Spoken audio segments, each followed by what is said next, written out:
Hi, and welcome to Math Movies with Ms. Feuer-Beck and Ms. Velluti.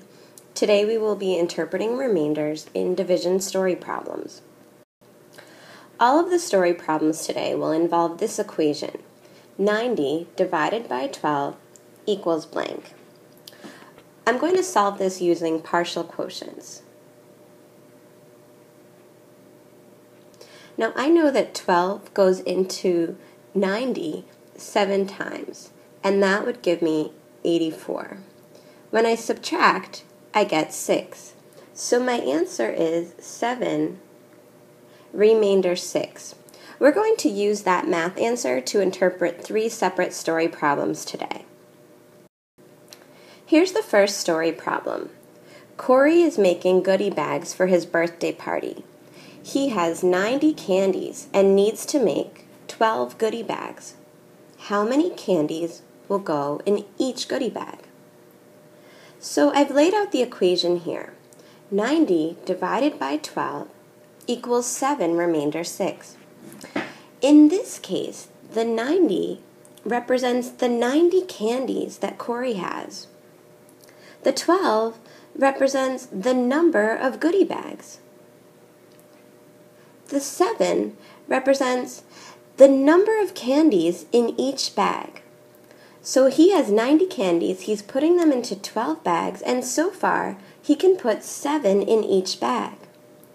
The remainder 6 are the leftover candies that will not go in any goodie bag.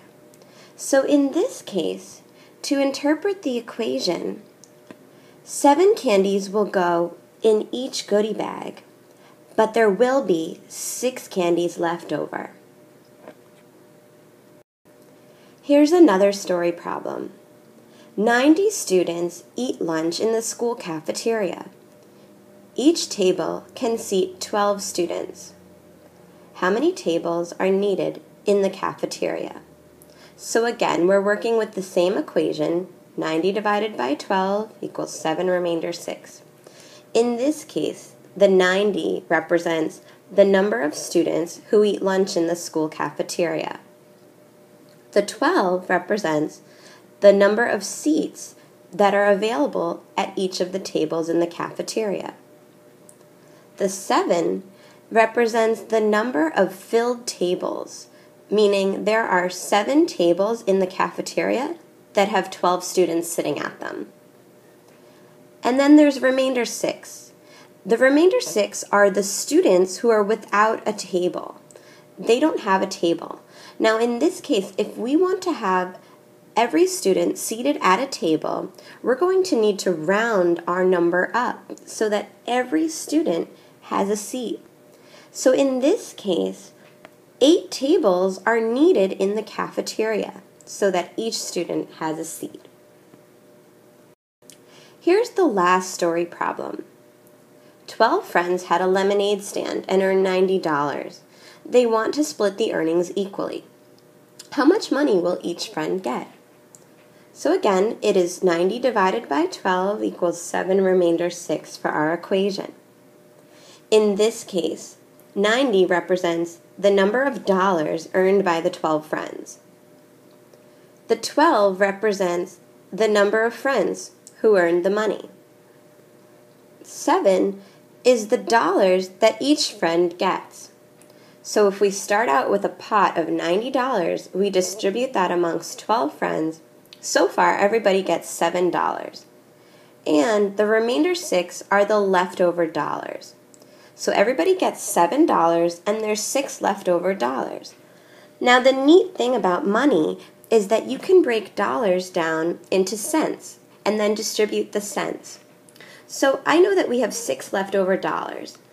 One thing that I know about money is that I know $1 equals the same thing as 100 cents. And I'm going to use that to help me solve this problem.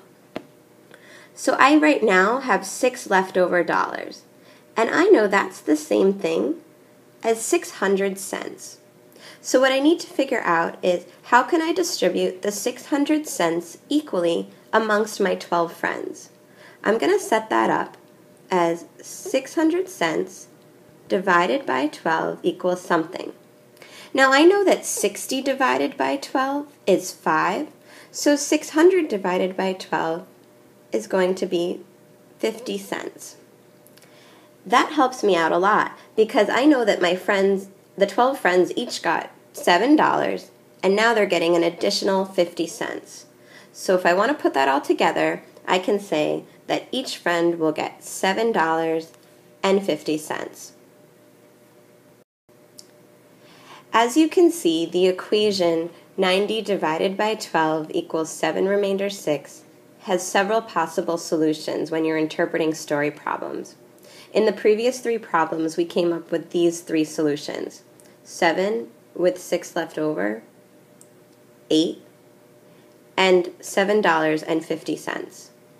So as you can tell, it's really important to be very careful when you're interpreting a story problem to make sure that you're coming up with an answer that accurately answers the question, because there's several ways to solve a problem depending on the way that the story problem is written. Thank you so much for listening to How to Interpret Remainders in Division Story Problems.